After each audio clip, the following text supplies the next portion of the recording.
Hey Legends, welcome to the full guide to real improvement in Apex. In this video, I'll try my best to predict the foreseeable future meta, which isn't probably what you expect. We all know Bloodhound, Pathfinder, and Wraith got massive buffs along Valk, Horizon, and Seers nerfs, but the meta doesn't revolve around people who got buffed this season. There are a lot of other factors and abilities that people have been sleeping on for years, and I think this season is going to be the season where those legends get their time in the spotlight. This is a hard one since Bangalore has always been a high skill floor legend, meaning you have to have a decent bearing on the game before you can use her effectively. Her smokes can hurt her team more than it helps very often in lower ranks, and other than Shiv and a couple other Bang mains, we haven't seen her a whole lot in the meta. I think this season that's going to change with the aggressive meta and Scan Legends nerf, mostly Seer and Valk. Smoke will conceal you and your team more effectively, so if you need a new main for this season, Bang is a candidate if you aren't looking for an overly aggressive playstyle. These videos take a long time to make, and at the time of making this video my channel isn't monetized. All I need you to do is leave a like on this video. If you do, you have my personal thanks and you help a small content creator keep making content. If I get 100 likes, that would mean a lot to me. Now back to the video.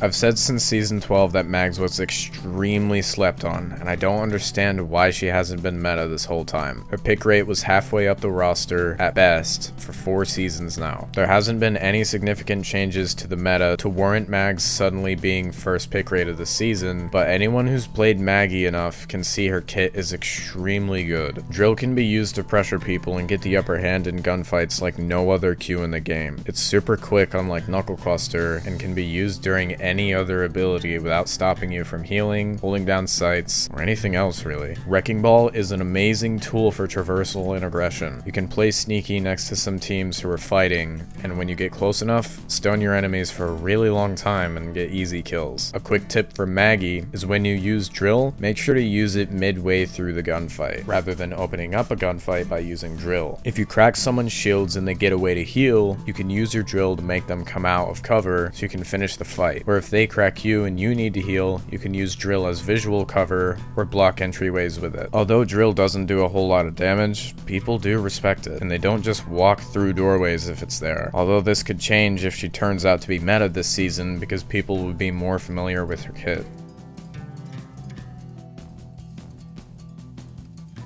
Let's be honest, Rampart is one of the most annoying legends to play against in the whole game, and most people who play her are really campy and don't get a whole lot of kills because no one wants to push a Rampart with her minigun behind one-way amped cover in her Fortress of Pain. So push them. No one knows how to deal with a Rampart who pressured them into a corner, then set up her Fortress of Pain and Anguish against an entire team that doesn't have cover. Rampart goes really well with Newcastle, because while she sets up, Newcastle can create cover without much risk of taking damage unlike Rampart. So Newcastle ult and Rampart synergize really well together. That's my take for this season at least.